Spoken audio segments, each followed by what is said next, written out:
জন্য যাতে আমি জানি ভারতবর্ষের যে আইন শ্রম আইনে 2023-এ 18,000 ছিল, সেটা বাড়িয়ে 22,000 করা হচ্ছিল। আমরা সরকারের কাছে আবেদন করছি, অন্তত আমাদের যদি রেগুলার না করা সম্ভব হয়, আমাদেরকে শ্রম আইনে ফালিয়ে আমাদেরকে অন্তত 22,000 টাকা দেওয়ার চেষ্টা করে আমাদের পরিবারকে নিয়ে আর বাঁচার সম্ভব হচ্ছে না। আমরা আর বাঁচার সম্ভব হচ্ছে না, কারণ যারা আজকে রেগুলার কর্মচারী তারা 60-70 হেক্টর টাকা বেতন পেয়ে তারা সেই বাজার থেকে তারা খরচ করে আমরা এই 60,000 টাকা দিয়ে ওই বাজার থেকে খরচ করতে হয়। তাহলে কেমন আমরা 60,000 টাকা দিয়ে কি করে করতে হবে? আমরা আপনাদের কাছে অনুরোধ করব, সবাই মিলে যৌথভাবে আমরা আসেন, আমাদের দাবি করা নিয়ে আমরা বৃহৎ আন্দোলনে যাব। আমরা সরকারের কাছে যাতে আমাদের এই দাবিগুলো, আমাদের দাবিগুলো যাতে পূরণ করে আমরা আপনাদের সঙ্গে বিশ্বাস করছি। আমাদের বহু অপরাধ আজকে প্রাণহানি হয়ে গেছে, মৃত্যুর মধ্যে আমরা কিন্তু আমাদের মিছিলটা পরিচালনা করতে হয় কারেন্টের মাধ্যমে। আমরা 36 বছর অভিজ্ঞতা করছি বহু অপরাধ মিছিল চালাতে গিয়ে আর কারেন্টের কষ্ট করে মারা যায়, অথচ সরকারি সুযোগ সুবিধা পায়নি। তাছাড়া আপনারা জানেন যাদের মিছিল করা নদীতে হুট করার মাধ্যমে হুট্টার ঘুরে ঝড় তুলতে হয়, সেই নদীতে নেমে এবং ঘুষ দিয়ে এই হুট্টার পরিষ্কার করতে হয়। জানি এরকম ধরনের পানি থাকে, সেখানে হাত ভিতরে দিয়ে পরিষ্কার করতে হয়। আমাদের অনেক অপারেটর এই নদীতে হুট্টার পরিষ্কার করতে গিয়ে ভিতরে হাত দিয়ে মারা গেছেন, অথচ তাদের জন্য কোনো ব্যবস্থা হয়নি। যাই আমরা গ্রাম পঞ্চায়েতে যারা আছি, আমরা পঞ্চায়েতের সব যেটা দপ্তরে আছি, দাবি হলো সমস্ত ধরনের অনিয়মিত কর্মচারীদের নিয়মিতকরণ করতে হবে। অনিয়মিত কর্মচারীদের জন্য নিয়মিতকরণ স্কিম চালু করতে হবে। 30 জুলাই 2018 রাজ্য অর্থ দপ্তর যে স্কিম বাতিল করে সার্কুলার জারি করেছিল তা প্রত্যাহার করতে হবে। অনিয়মিত কর্মচারীদের মধ্যে যারা অবসরে গেছেন তাদেরকে এককালীন 60,000 টাকা, এককালীন 10 লক্ষ টাকা দিতে হবে। এই দাবিগুলোর সমর্থনে আমরা অনিয়মিত কর্মচারী মঞ্চ আজকে গণধারণা করছি। আমরা আশা করব রাজ্য সরকার এই রাজ্যের 30,000 অনিয়মিত কর্মচারী এবং তাদের পরিবার পরিজনদের স্বার্থে অনিয়মিত কর্মচারীদের নিয়মিতকরণের জন্য অবিলম্বে স্কিম চালু করবেন এবং যারা 10 বছর ধরে কাজ করছেন তাদেরকে নিয়মিতকরণ করবেন এবং সার্কুলার বাতিল করবেন। এই নিয়ে আমাদের আন্দোলন দাবি। আজকে আমরা পথে নামলাম। আমরা আশা করব রাজ্য সরকার দায়িত্ব গ্রহণ করবেন, রাজ্য সরকার ইতিবাচক সাড়া দেবেন। না হলে আগামী দিনে অনিয়মিত কর্মচারীরা তাদের জীবন জীবিকার স্বার্থে, তাদের সংসার বাঁচাতে, তাদের পেট বাঁচাতে তারা আরো জোরদার লড়াইয়ে নামতে বাধ্য হবে। এই আন্দোলন কত বছর ধরে তাদের চলছে? আমরা এই ত্রিপুরা অনিয়মিত কর্মচারী মঞ্চের আজকে এই প্রথম প্রকাশ্য কর্মসূচি। আমরা 7 বছর অপেক্ষা করেছি। আমরা ভেবেছিলাম এই রাজ্য সরকার 2018-তে যখন স্কিম বাতিল করলো তখন রাজ্য সরকার বলেছিল তারা নতুন স্কিম চালু করবে, কিন্তু নতুন স্কিম চালু হয়নি। গত 10 বছরে একজন অনিয়মিত কর্মচারী নিয়মিত হননি। অনেকেই অবসরে গেছেন 20 বছর 30 বছর কাজ করার পর শূন্য হাতে কাঁদতে এখন দেখলাম আমাদের পক্ষে আমাদের পিঠ দেওয়ালে ঠেকে গেছে, আর অপেক্ষা করার সময় নেই। আমরা বাধ্য হয়েছি আন্দোলনে নামতে। ত্রিপুরা অনিয়মিত কর্মচারী মঞ্চ এই রাজ্যের সমস্ত অনিয়মিত কর্মচারীদের এক সংগঠন। এখানে সমস্ত স্তরের অনিয়মিত কর্মচারীরা আছেন। আমাদের একটাই লক্ষ্য অনিয়মিত কর্মচারীদের বাঁচা, তাদের মর্যাদার মতো বাঁচা, তাদের অধিকার নিশ্চিত করা, তাদের নিয়মিতকরণের দাবি আদায় করা। সারা রাজ্যে মানে টোটাল কতজন রয়েছে?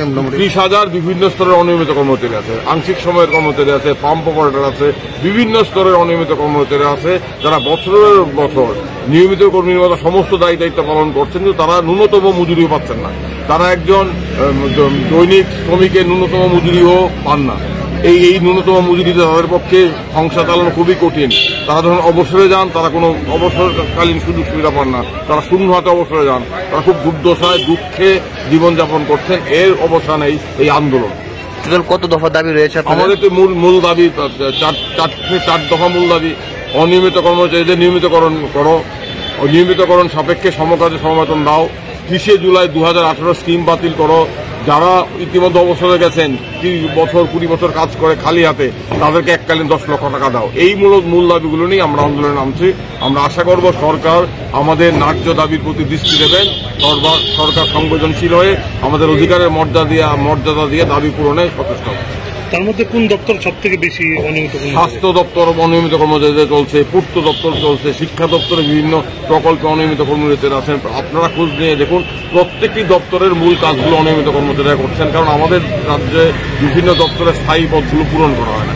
স্থায়ী পদ পূরণ না করে স্থায়ী পদের কাজ করানো হয় অনিয়মিত কর্মচারীদের দৈনিক মজুরি ভিত্তিতে। এটা চলতে পারে না। এটা কোনো সভ্য দেশে, কোনো সভ্য সমাজে চলতে পারে না। সরকার এটা ঠিক করছেন না। অর্থকালীন সময় 10 লক্ষ টাকা এককালীন দিতে হবে। অর্থকালীন সময় এককালীন 10 লক্ষ টাকা দিতে হবে। নাইলে আন্দোলন চলছেই চলবে, নাইলে ধর্ণা চলছেই চলবে, নাইলে আন্দোলন চলছেই চলবে। এই আন্দোলনের শেষ নয়, এই ঘটনার শেষ নয়। এখন এই ধরনের বক্তব্য রাখবেন সংবাদী সিনা।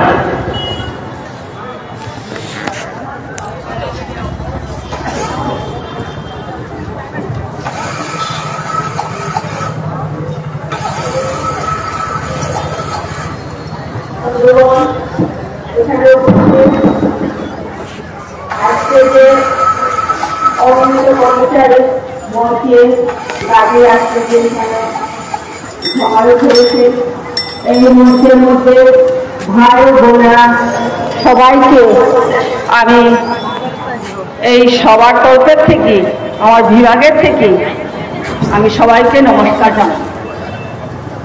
বন্ধুগণ, আজকে যেখানে আমি আমার পূর্ববর্তী ঘটনা যে তারা দিয়েছে, আমরা অন্তর্গত বিষয় নিয়ে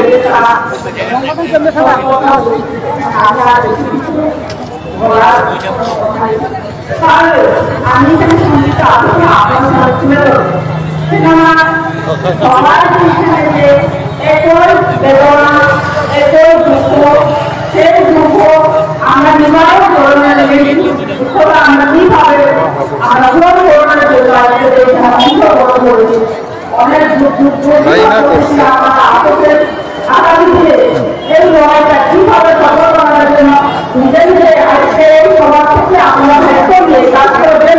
আমরা বসে থাকলে এগিয়ে সামনে এগিয়ে গেলে সেটা আমরা জয়যুক্ত করতে পারবো। এই বলে আমার আলোচনা আমি এখানে শেষ করলাম। আর সবাইকে সবাই মিলে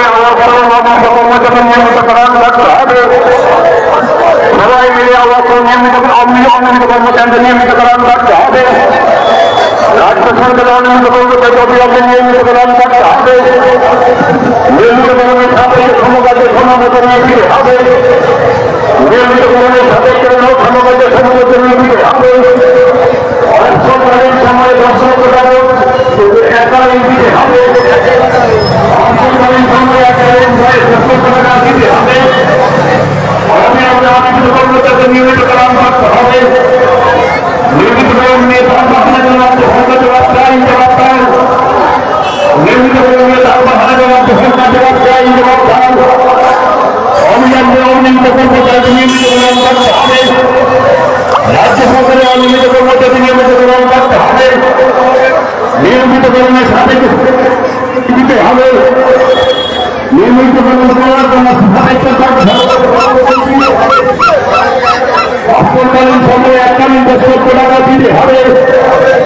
অল্পকালীন সময়ে এককালীন 10 লক্ষ টাকা দিতে হবে।